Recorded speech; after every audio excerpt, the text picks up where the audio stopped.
Hello, I'm Peter Bergman. This is my official YouTube channel. I'll be updating you with the latest news, so please subscribe to my channel. Welcome back to the channel, squad. Today is a beautifully chaotic day in the Y&R universe, and we are diving headfirst into the madness. Grab your snacks and buckle up, because the drama is absolutely unhinged today. My jaw is literally on the floor right now.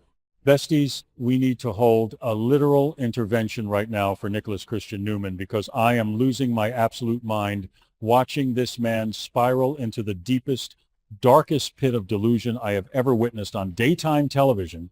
I am sitting here at 3 a.m. My eyes are entirely bloodshot from rewatching these latest scenes, and if I do not vent this right now, I am going to spontaneously combust. We are talking about pure, unadulterated denial. The kind of denial that makes you want to reach through the screen and shake a character until their teeth rattle. Nick is currently walking around Genoa City acting like his mother. The iconic Nikki Newman is just dealing with a minor inconvenience instead of a legitimately catastrophic, life-threatening illness. The fact that Nick absolutely refuses to believe that Nikki's condition is getting increasingly serious and that she might not have long to live is making my blood boil. Then we have to look at the absolute sheer audacity of what is actually triggering Nick's current meltdown. Victor Newman, in all his ruthless, mustache-twirling glory, has successfully regained control of Newman Enterprises and is honoring his promise to hand Chancellor over to Lily Winters. And what is Nick's reaction? Is he worried about his mother's failing health? No.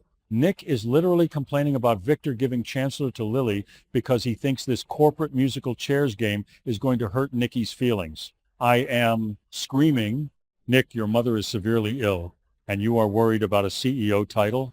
It is low-key the most baffling, out-of-touch reaction I have ever seen from this man. He is treating Nikki like she just needs to be shielded from boardroom drama, completely ignoring the massive neon flashing signs that her health is rapidly deteriorating. It is like he thinks if he just protects her from Victor's business moves, her illness will magically disappear. Make it make sense. Yet, the more I think about it, the more I realize this is classic Nick Newman behavior, but dialed up to an absolutely toxic level. He has always had this massive savior complex when it comes to the women in his life, especially his mother. But this is entirely different. This isn't just him trying to be the white knight. This is psychological self-preservation. Nick simply cannot fathom a world without Nikki Newman in it. He refuses to accept that the matriarch of the Newman family, the woman who has survived everything from cults to alcoholism to literal murder attempts, could be taken down by an illness. So what does he do?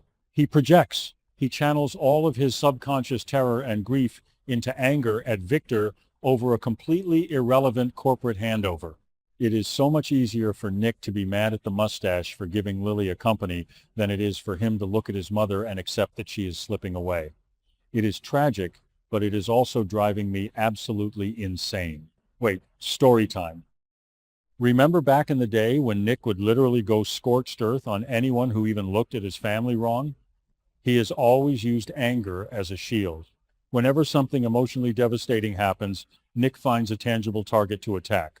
Right now, Victor's business deal with Lily is that target. He is clinging to this Chancellor drama like a life raft, because if he lets it go, he has to swim in the ocean of his mother's grim prognosis. But wait, I'm literally yapping right now. Let's get back to the actual tea. Because the way this is playing out on screen is just a masterclass in frustrating television. Mainly, what is so utterly wild about this whole situation is the juxtaposition of Nick's delusion against the reality of Nikki's timeline. The streets are saying she does not have much time left. The whispers, the medical realities, the sheer gravity of her condition, it is all pointing to a devastating conclusion. And Nick is just out here strutting around the Newman Ranch, questioning Victor about what he's doing with Matt, and whining about Lily getting Chancellor. Hot take, but I am actually ascending into a state of pure rage over this. How can you look at your mother, see her fading, and still think that making sure Victor doesn't hurt her feelings with a business merger is the priority? It is a profound, staggering level of denial that is low-key making Nick look incredibly selfish. He is making her illness about his inability to cope. Is it just me, or did they completely fumble the bag on this one with Nick's character development? Because honestly, part of me feels like Nick should be the one holding Nikki's hand, having those deep, tear-jerking conversations about life and legacy. Instead, he is acting like a petulant child who thinks putting his fingers in his ears and humming loudly will stop the bad news from arriving. I mean, I get that grief does weird things to people, but this is pushing the boundaries of believability. Actually, maybe I am being too harsh. Maybe Nick is just so traumatized by the prospect of losing her that his brain has literally short-circuited and no. Wait, what am I saying? I am not defending this absolute clownery. Nick is a grown man, and he needs to step up, face reality, and be there for his mother instead of picking fights with Victor over Lily Winters. Totally, we have to talk about how this impacts the rest of the canvas. While Lily is out here popping champagne and celebrating her massive victory with Kane Ashby, and while Noah is generating insane online buzz for the grand reopening of the Shadow Room, Nick is trapped in this weird alternate reality. He is entirely disconnected from the actual stakes of his own family. Imagine being Nikki right now. You are facing the end of your life. Your illness is getting more serious by the day, and your son won't even acknowledge the reality of your mortality. He won't let you have a real conversation about it because he's too busy pretending everything is fine and focusing on Victor's corporate chess games. It is heartbreaking, no cap. It literally robs Nikki of the agency to process her own decline with her son. Then, let's talk about how this all bleeds into the rest of his interactions, specifically at Crimson Lights. We know that Noah is hyping up the grand reopening of his nightclub, the Shadow Room, and having conversations with Nick and Sharon. But imagine the undercurrent of those scenes. Noah is excited talking about online buzz while Nick is standing there projecting this false aura of normalcy. Nick is literally using Noah's club opening and his own grievances about Victor's treatment of Matt as a smokescreen.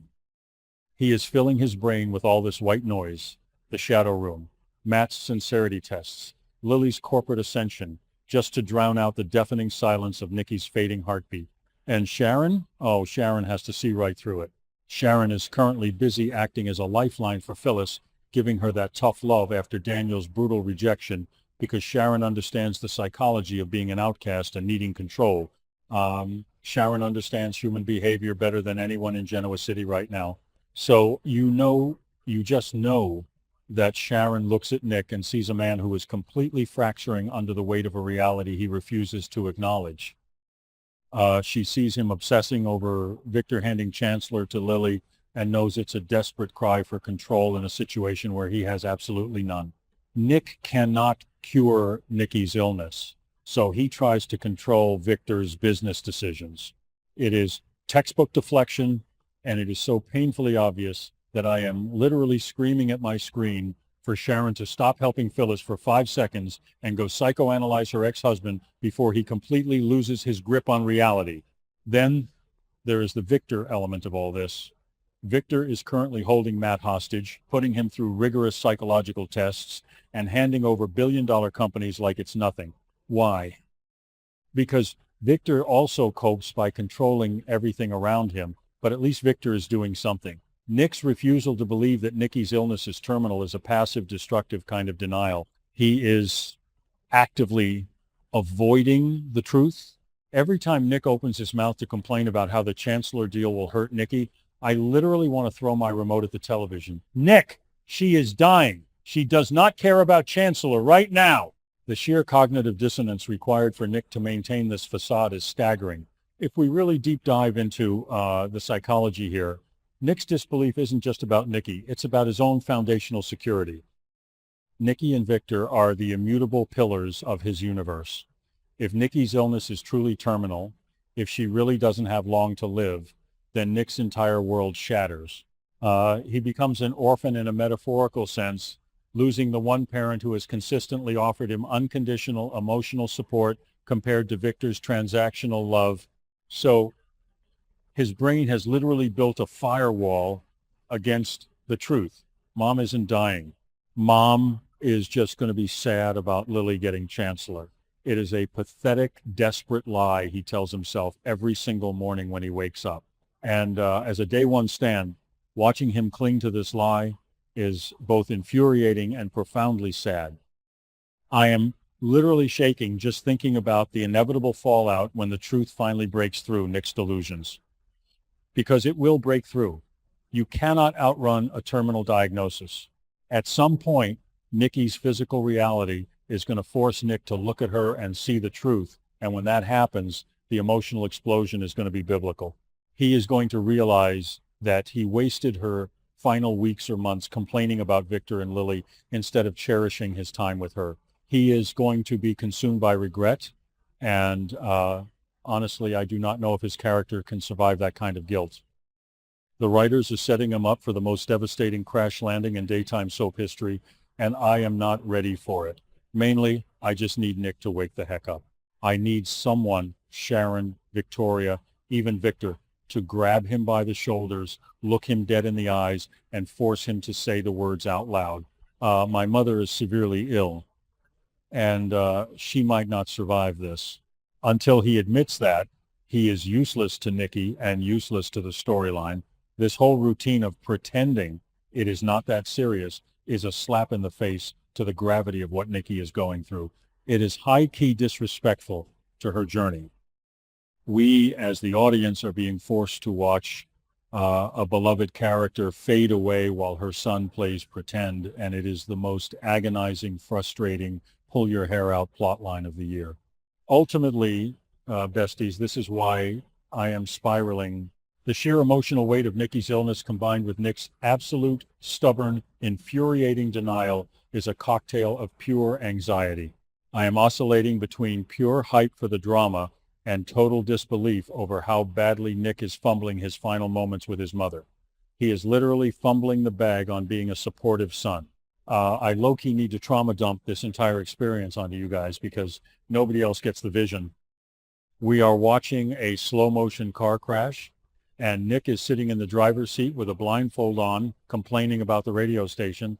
It is absolute madness. It is peak Y&R chaos, and I am going to need at least 3 business days to recover from this.